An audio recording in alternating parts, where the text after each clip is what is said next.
की जा रही इस अनिश्चितकालीन हड़ताल को मैं बहुजन समाज पार्टी के प्रदेश अध्यक्ष होने के नाते आप लोग का समर्थन करने के लिए यहाँ पे आया। हमारे साथ आए हैं एडवोकेट संतोष मार्कंडे जी, रायपुर के जिला अध्यक्ष है बहुजन समाज पार्टी के, और भंते बुद्ध घोष मोदी जी रायपुर पश्चिम विधानसभा के प्रभारी हैं, और हमारे साथ सूरज पांडे जी है, रायपुर उत्तर विधानसभा के अध्यक्ष है।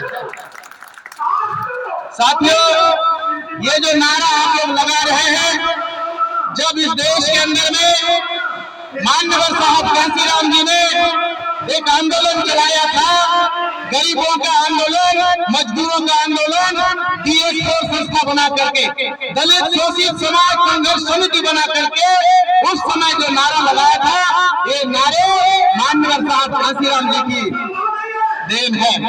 उनका नारा बताता हो कि है जो उनके टक्कर में संघर्ष हमारा नारा है, ये मान्यवर साहब कांशीराम जी ने लगाया।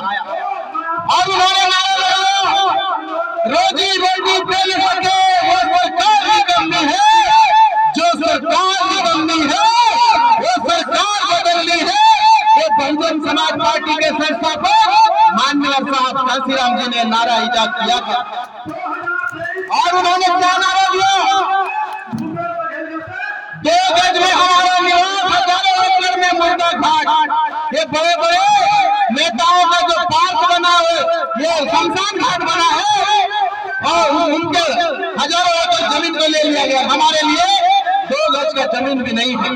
तो ऐसे कई नारे उन्होंने लगाए, जो उन्होंने आज हर आंदोलन में, हर संघर्ष करने वाले लोग नारा लगाते हैं। अभी तो ये लड़ाई है, आगे और लड़ाई है, ये नारा भी मान्यवर साहब कांशीराम जी की देन है। तो मैं आप लोग से कहना चाहता हूँ साथियों कि जब डॉक्टर बाबा साहब भीमराव अम्बेडकर जी ने संविधान लिखा, इस देश का संविधान लिखा, उस संविधान में आर्टिकल 14 में लिखा इक्वलिटी बिफोर लॉ, कानून के सामने सब बराबर है, कोई भेदभाव नहीं होना चाहिए, न काम काज में भेदभाव, न तनख्वाह देने में भेदभाव, न नौकरी देने में भेदभाव। और जो बाबा साहब डॉक्टर अम्बेडकर ने आर्टिकल 38, 39 लिखा और राज्य के नीति निर्देशक को लिखा, उसमें समान कार्य के लिए समान वेतन का प्रावधान किया, और एक समान कार्य के लिए एक समान पारिश्रमिक उन्होंने प्रावधान किया।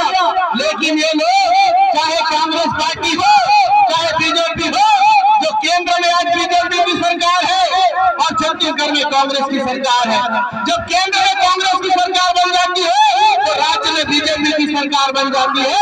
ये दोनों लोग मिलकर के हमारे गरीब किसान मजदूर लोगों को और हमारे छोटे मोटे कर्मचारियों को 5 साल में पूरा 5 साल रोड में उतारने का काम करते हैं, पूरा रोड में उतारने का काम करते हैं। और ये लोग जैसे ही सरकार बना लेते हैं, बड़े बड़े सेठ लोगों का काम करते हैं, अदानी अंबानी जैसे बड़े बड़े सेठ लोगों की गोदी में जाके बैठ जाते हैं। हमारे विधायक और हमारे सांसद हम लोगों का वोट लेकर के अदानी अंबानी के गोदी में जाकर बैठने का काम करते हैं। और जब आप लोग हड़ताल करते हो, जब कांग्रेस की सरकार होती है तो बीजेपी के लोग आकर के आप लोगों के सामने हरियाली आंसू बहाने का काम करते हैं, और जब बीजेपी की सरकार होती है तो कांग्रेस के लोग आकर के हरियाली आंसू बहाने का काम करते हैं। हमारे समाज को इन लोगों ने कोई इधर से लात मार रहा है, कोई उधर से लात मार रहा है। हमारे गरीब किसान मजदूर को और छोटे मोटे कर्मचारी लोगों को इन लोगों ने फुटबॉल बनाने का काम किया है। कभी कांग्रेस लात मारती है, कभी बीजेपी लात मारती है, तो कभी ये लात मारता है तो कभी वो लात मारता है। इसलिए बहुजन समाज पार्टी का आप लोग से एक अपील है मेरे साथियों, कि इस तरह से कांग्रेस और बीजेपी को फुटबॉल बनाकर लात मारने का काम करो, दोबारा ये लोग सत्ता में आने के लिए भी तरस जाए कि हमारे गरीब की हाय लगने से क्या होता है, गरीब की हाय लगने से क्या होता है, इन लोगों को पता चलना चाहिए। लेकिन चूंकि इनको मालूम है कि हमारे लोग हमें हड़ताल करेंगे, लेकिन जैसे ही चुनाव में गांव में जाकर के गरीबों के बीच में जाकर के दारू बांटेंगे, पैसा बांटेंगे, साड़ी कंबल भिक्षा पायल बांटेंगे, तो हमारे गरीब लोग का वोट उन्हीं को मिल जाएगा। इसलिए हमारे लोगों का काम करते नहीं है मेरे साथ। साथियों, अगर आप लोगों को अपना काम करना है, अगर अपना समस्या को दूर करना है, उनकी कुर्सी को हिलाने का काम करना पड़ेगा, उनकी कुर्सी को हिलाने का काम करना पड़ेगा, उनको ये डर दिखाना पड़ेगा कि अगर आप हमारा काम नहीं करोगे हम आपको वोट देने वाले नहीं हैं। और जिस दिन उनको पता चल जाएगा, ये डर पैदा हो जाएगा कि ये लोग हमको वोट देने वाले नहीं हैं, तो उस दिन इनका आप लोग का काम होगा। क्योंकि आप लोग और हमारा समाज जो है कभी कांग्रेस और कभी बीजेपी कभी कांग्रेस, इस तरह से इन्हीं लोगों को बदल बदल के सत्ता में लाने का काम करता है। और एक कांग्रेस और बीजेपी के बारे में माननीय साहब काशीराम जी ने कहा, एक कांग्रेस नागनाथ है और बीजेपी सापनाथ है। ये सापनाथ और नागनाथ है, ये दोनों कभी हमारे गरीबों का भला करने वाले नहीं है। इसलिए आप लोगों को इस बार के चुनाव में ये नागनाथ और सापनाथ को छोड़ के नेवलानाथ को पकड़ना पड़ेगा।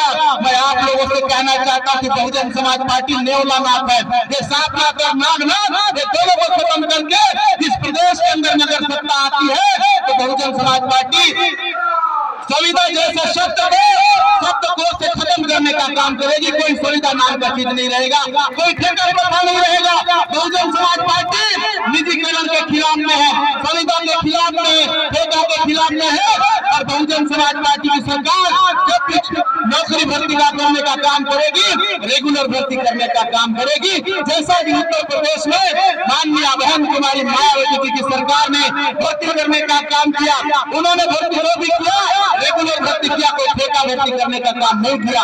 एक कांग्रेस और बीजेपी ने पूरी तरह से सरकारी नौकरियों को खत्म कर दिया है और ठेका प्रथा लागू करने का काम, चाहे कांग्रेस हो चाहे बीजेपी हो, इन्होंने ठेका प्रथा लाने का थोपने का काम किया है।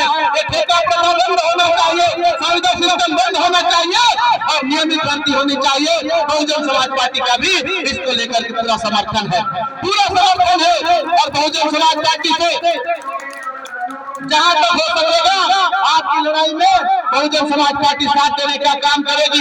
हमारे दो विधायक हैं छत्तीसगढ़ के अंदर में, जयपुर से हमारे विधायक केशव प्रसाद चंद्रा जी और पानगढ़ से हमारे विधायक जी। आज आप लोग को पता है कि हमारे गांव गरीब किसान मजदूर और छोटे कर्मचारियों का मुद्दा उठाने का काम हमारे दो विधायक सबसे ज्यादा करते हैं। और सबसे ज्यादा सवाल पूछने वाले विधायकों का लिस्ट निकालोगे तो बहुजन समाज पार्टी का विधायक का नंबर आता है।